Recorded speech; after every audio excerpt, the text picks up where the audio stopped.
Gusto kong makita yung mga picture. Yung gabi na yun. Ayun o. Ano mo? Gusto mong basagin ko sa mukha mo yung cellphone na yan? Delete mo yan.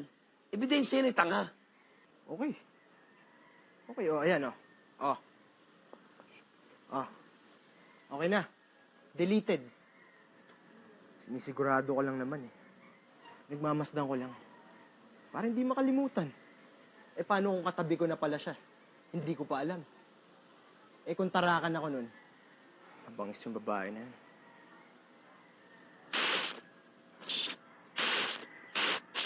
Ayos yung tattoo mo, Garix, ha?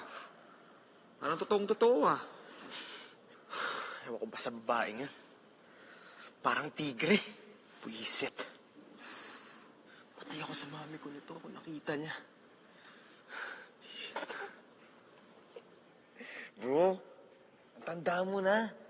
Mamis boy ka pa pala. Grabe. Ari, saktan nga. Ikaw tangina mo.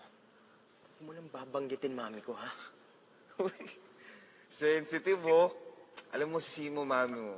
Sigurado ako, hanggang ngayon, pinapadede ka pa rin ng mami mo. Rico, kutang. Nag-aaway. Ba't naman ka?